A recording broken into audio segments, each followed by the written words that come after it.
hombres más heroicos del mundo, los hombres más grandes de Europa son los hijos de España. ¡Muy bien!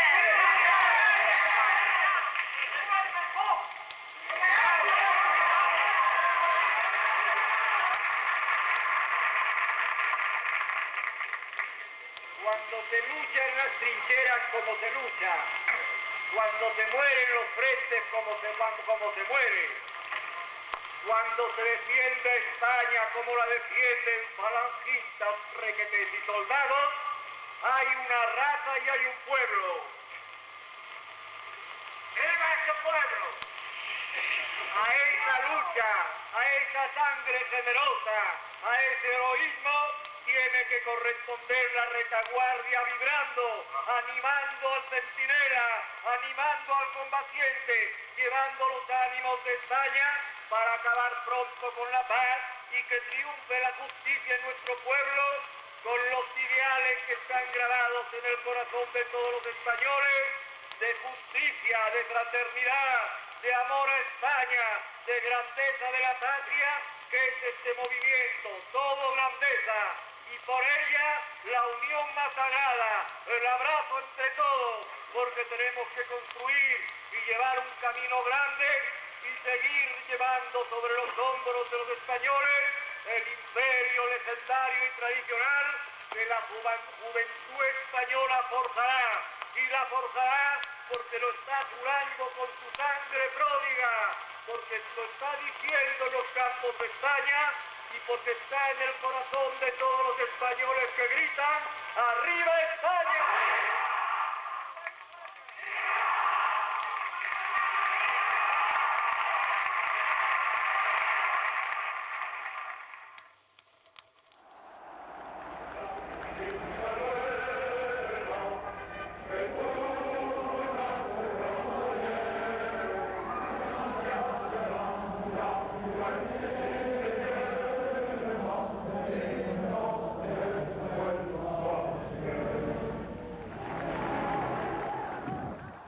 ¡Apunte! ¡Fuego!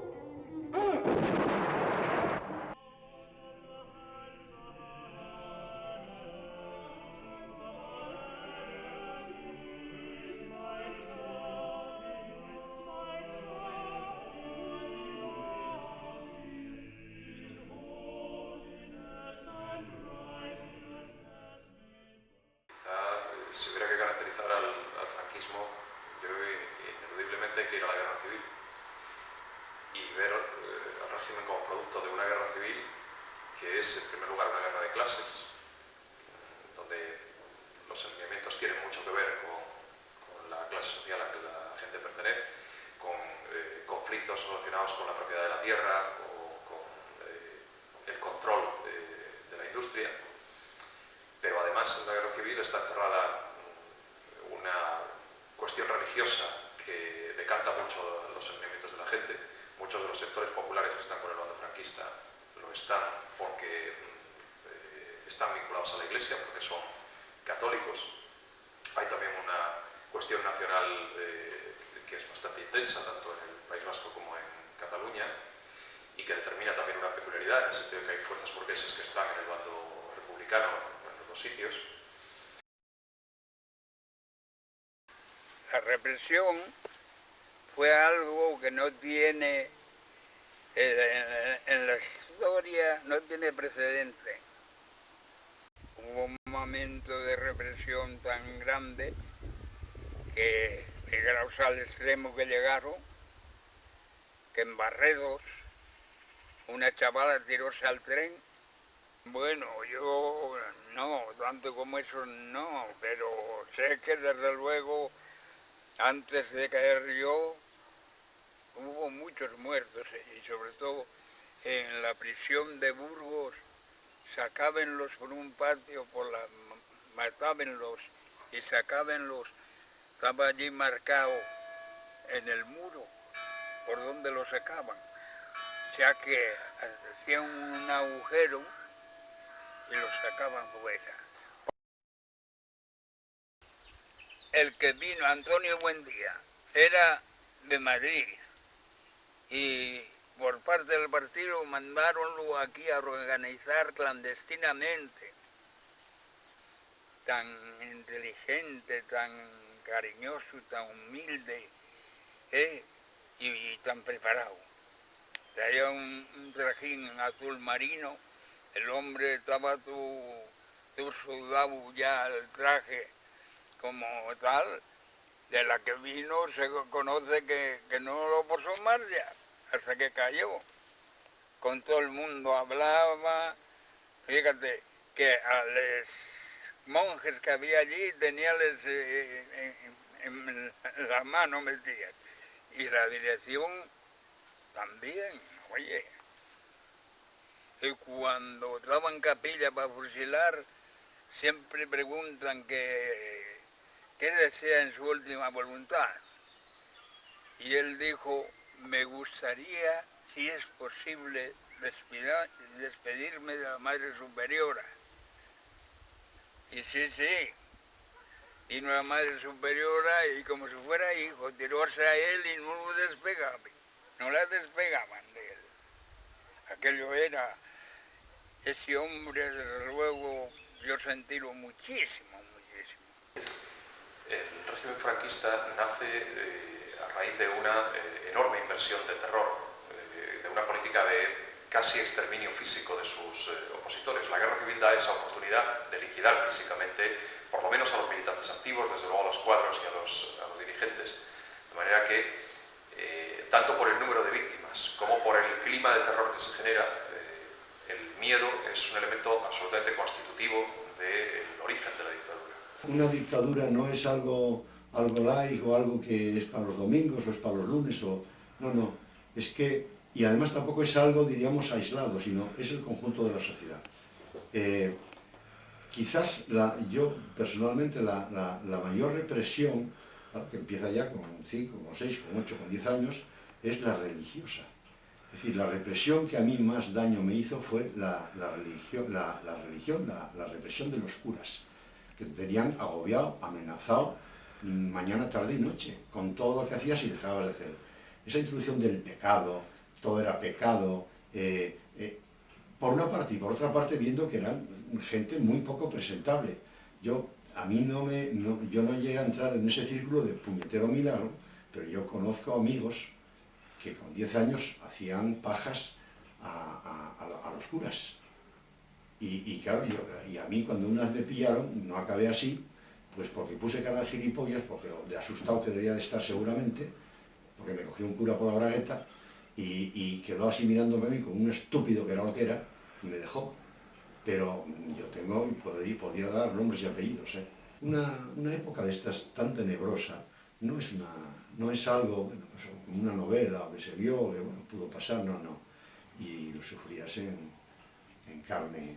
Yo me acuerdo muy vagamente de haber visto moros con el gorro ese rojo, vestidos así de color caqui, con un pantalón con una culera muy grande, bueno, pues ir al cine con ellos, a Gallinero, a ver a Lucemas, las películas que se veían, que dentro es una mierda, entonces películas de la guerra de África, de tal, previo Nodo, donde salía el enano este inaugurando pantanos o diciendo ¡a españoles!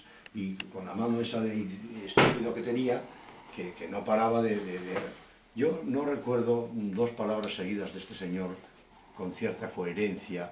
Yo no sé si es que era estúpido o realmente... o lo era porque lo era, o lo era porque lo parecía. Pero luego la actuación que tenía era de corto, de borderline, porque nunca fue capaz de decir 2 palabras que no fuera ¡Viva España! ¡Viva Franco! Bueno, él eso no se lo decía, se lo decía los de al lado. Y inauguramos este pantano, esta carretera, cada pantano se inauguraba 14 veces. Entonces, hombre, realmente marca mucho de los 4 o 5 años que uno empieza a recordar, o un poco antes, hasta los 18, que acabas cortando con toda esta banda de sinvergüenzas y te buscas otra ideología y otra ética, marca y te quita el sueño alguna vez. Quizá habría que subrayar que la dictadura tiene una base social y tiene una base social relativamente amplia y además genera consensos a lo largo del periodo. Tiene una base social amplia el 36, en el momento de la sublevación, que básicamente es la base electoral de la derecha, que es casi el 50% en las elecciones de febrero del 36. Y esa base social no solo son las élites dominantes, no solo son la oligarquía o la burguesía y los terratenientes, sino que son también clases populares. Es, por ejemplo, el pequeño campesinado de la mitad norte de la península o pequeña burguesía urbana y a veces sectores populares que fundamentalmente, probablemente por la identificación con las ideas del catolicismo, con los valores morales o con las formas de vida del catolicismo, se identifican también con el régimen.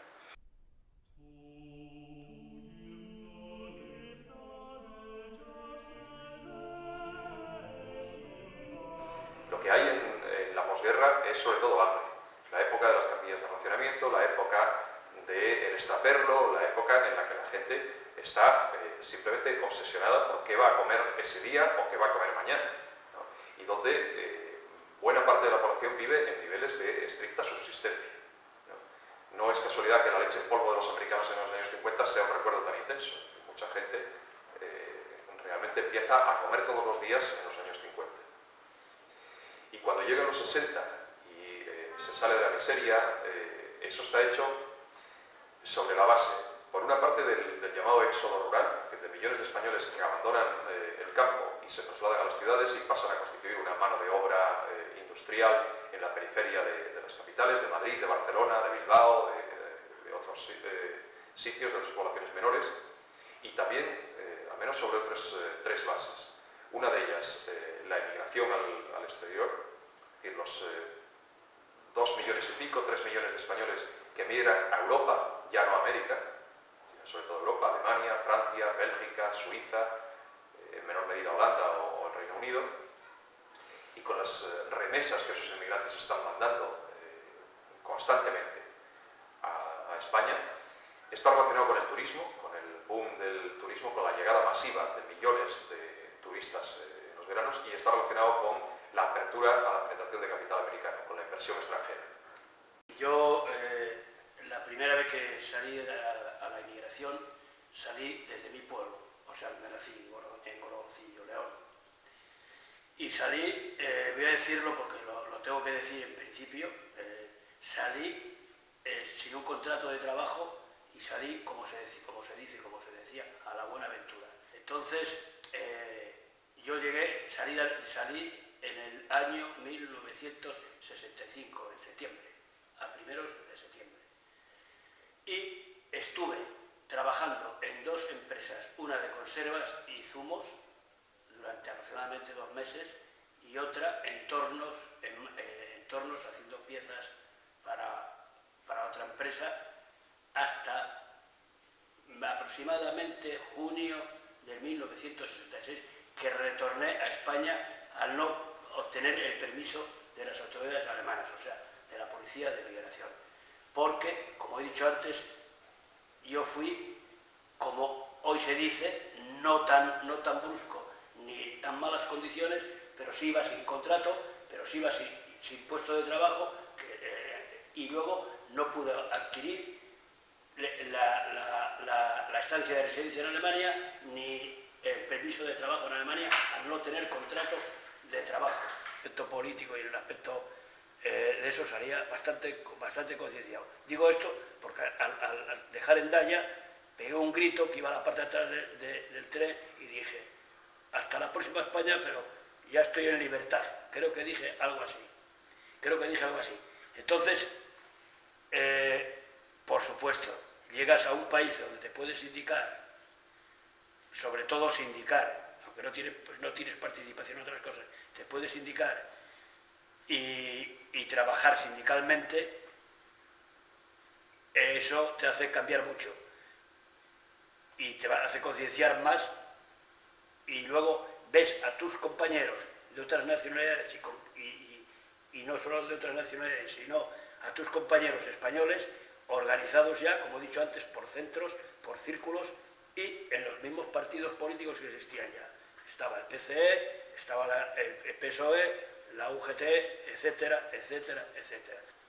En los primeros días, cuando yo estaba trabajando en el trabajo que llegué, como en un taller, al salir de trabajar y al ir a tomar el autobús, veo un camión que llevaba naranjas y ponía Valencia. Y aunque yo fui a Alemania convencido y a gusto, lo que es ser un emigrante en Alemania y a los pocos días de estar en Alemania, ver por primera vez un camión español y además de Valencia y con naranjas, yo eché a correr detrás del camión, pero no le pude alcanzar para saludar al conductor. Eso yo lo considero una anécdota que yo creo que le pasa a cualquier emigrante y en cualquier parte del mundo, pero que yo me acordé siempre de él.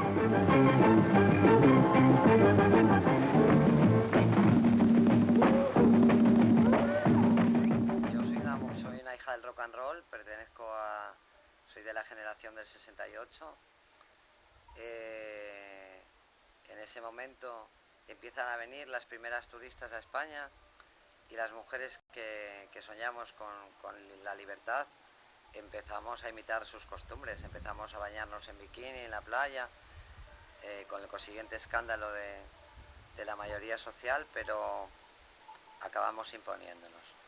Y hay anécdotas curiosísimas. O sea, en la playa San Lorenzo de Gijón, bueno, era la época también del hula hoop, que lleva un aru que se baila con la cintura. Y recuerdo que una mujer en bikini se puso a bailar en hula hoop en la playa de San Lorenzo y un tipo que estaba en el muro apoyado, se tiró en plancha encima de ella y tuvo que venir la policía municipal y no había modo de separarlo. La condición social de la mujer que tiene el nuevo régimen es una idea muy paternal, muy patriarcal, una idea de sometimiento, de reducción al ámbito doméstico, muy represiva, donde otra vez la Iglesia tiene una importancia grande, ¿no? Esto, la Iglesia determina de alguna manera la moral sexual y la moral social, y eso está muy basado en nociones absolutamente machistas. Si seguimos haciendo relación, los homosexuales son otros de los perdedores, evidentemente. No es que la República fuese especialmente tolerante en este sentido, pero el franquismo es particularmente represivo. Las mujeres abortaban ellas mismas. Se hacían los abortos con agujas de calcetar.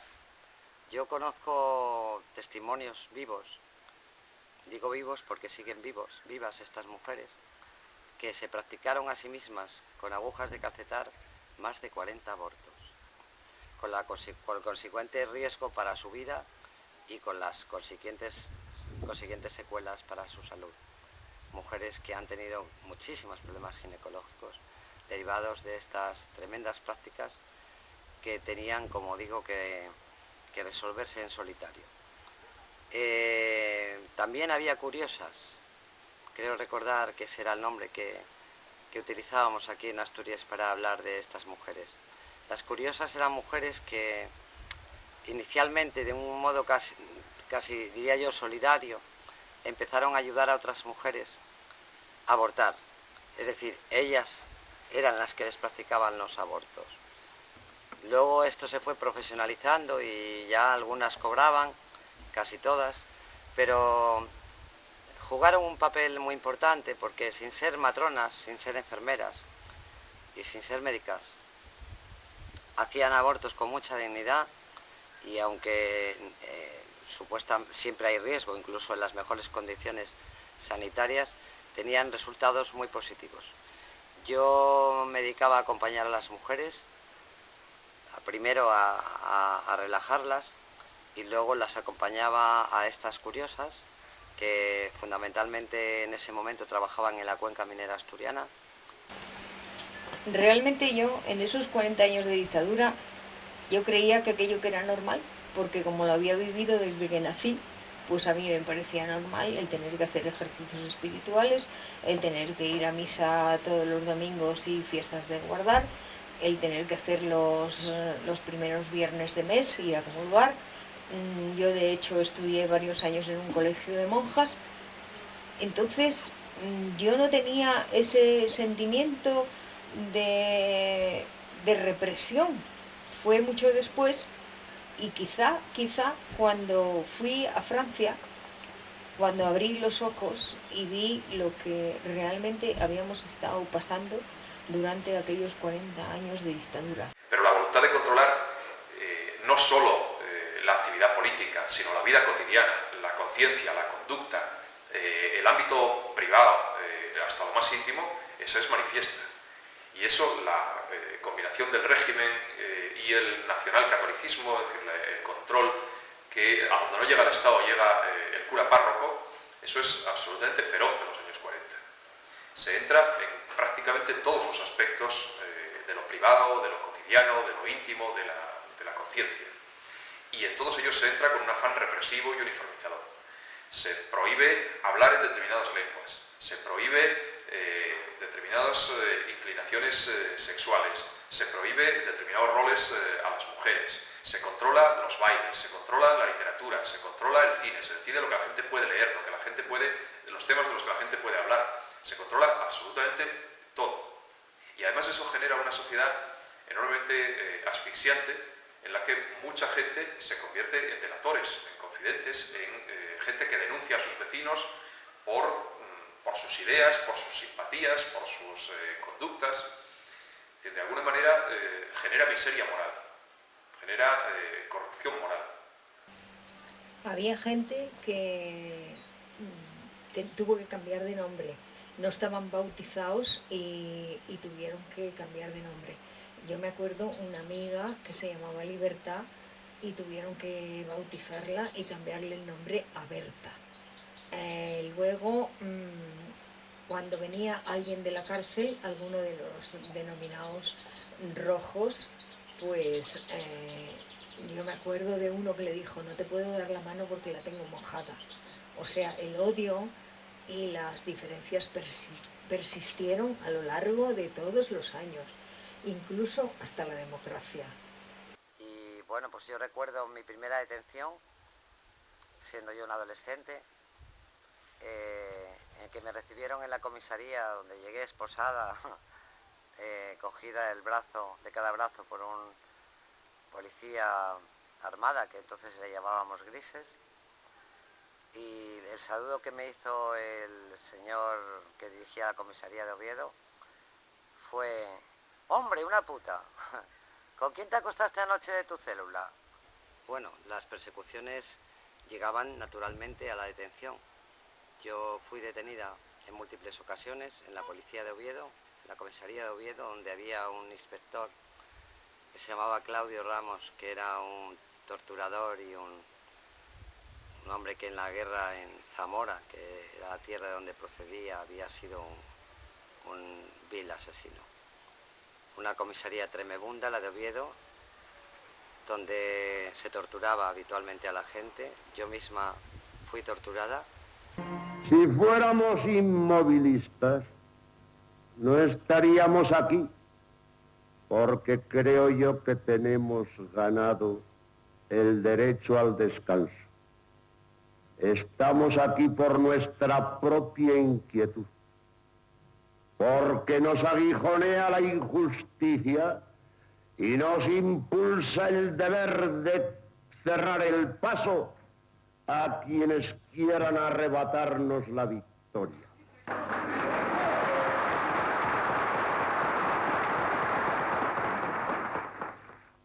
El terreno de la acción es nuestro terreno. En él van a encontrarnos caminando hacia la grandeza de España. De alguna manera la cabra tira al monte y el régimen vuelve otra vez a buscar lo que instintivamente es su reacción natural, es decir, la represión, la violencia.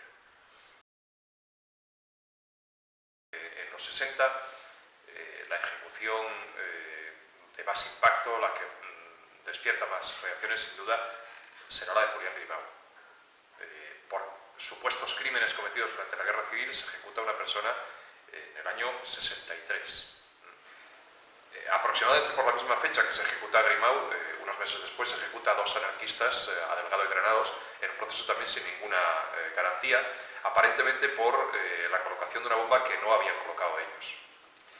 Después hay otro momento en el 74, que es la ejecución de Puig Antich, y junto con él de una persona que fue ejecutada con una identidad supuesta, Heinz, es un polaco que parece ser, es el protagonista de la obra de teatro de Alcion Lars, La Torna. Parece ser que ni siquiera era polaco y tampoco se llamaba así. Yo creo que los tres acontecimientos que jalonan ese periodo son, por una parte, la primera enfermedad de Franco, su hospitalización, el periodo en el que el príncipe Juan Carlos ejerce una especie de jefatura provisional del Estado. Uno segundo, que es el atentado contra Carrero Blanco, es decir, el que parecía que iba a ser el albacea testamentario del franquismo, desaparece. Y un tercero, que es la Revolución de los Claveles en Portugal. Es decir, una experiencia aquí al lado, la puerta de casa, de un régimen, de una dictadura más antigua incluso que el franquismo, que cae porque incluso sus propios militares se sublevan y que además genera un proceso revolucionario.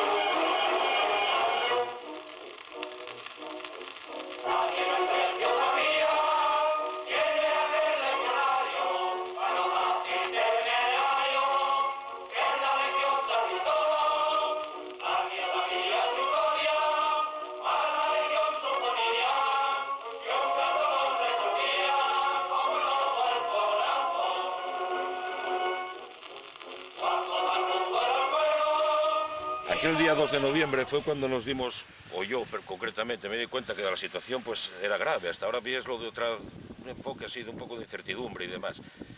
Pero cuando nos llevó el príncipe, nos echó una arenga allí de la situación y que había que marchar a la frontera. Como buenos soldados, buenos españoles, teníamos que defender el territorio. Había problemas con Marruecos, que nos iban a invadir, que posiblemente entraríamos en un problema de guerra.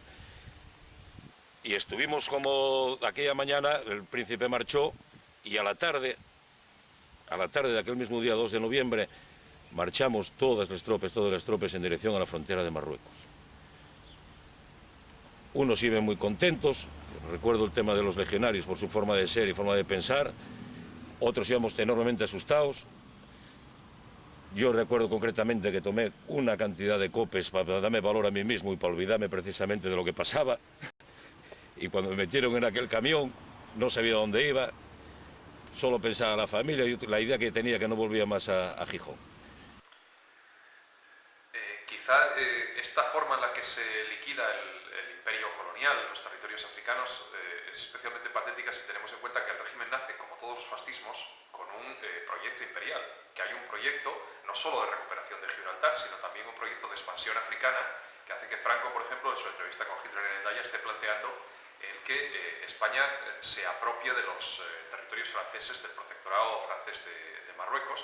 Y hay un proyecto de expansión imperial en el norte de África que nunca se llega a materializar y que, al contrario, cuando se provocan conflictos en esos territorios, el papel es bastante lamentable. Es especialmente sangrante también si tenemos en cuenta que el propio dictador es un militar africanista, es decir, que toda su carrera militar, el prestigio del que se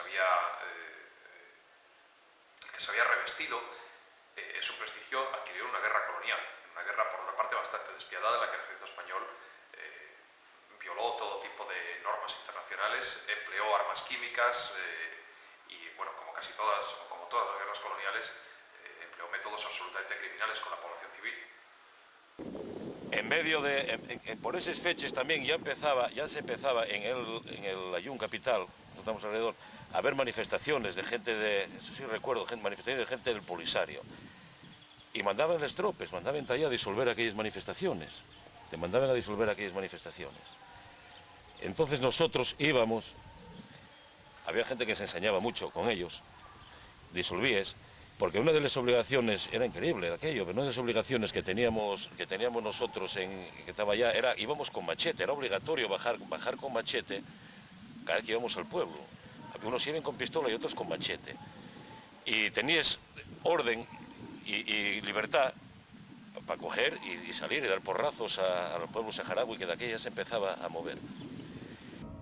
En relación con 4 causas instruidas por la jurisdicción militar por delito de terrorismo y de agresión a fuerza armada, ha tenido conocimiento de las correspondientes sentencias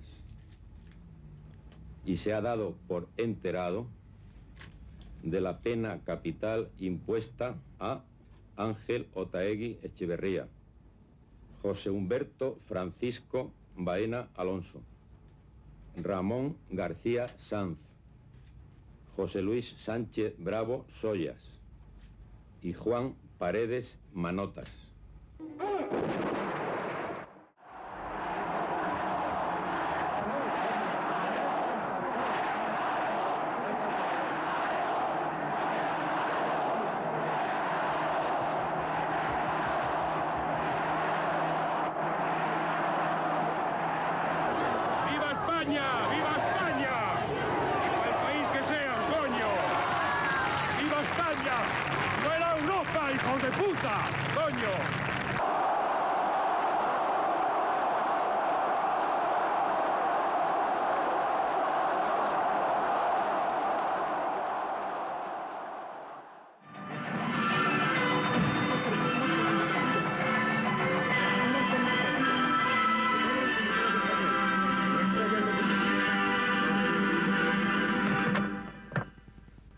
Transmite Radio Nacional de España en conexión con todas las emisoras españolas. Su Excelencia el Jefe del Estado, Generalísimo Franco, ha fallecido.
Más sanguinaria que hay en el mundo.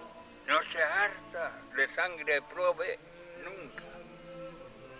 Porque hoy si pudieran harían lo mismo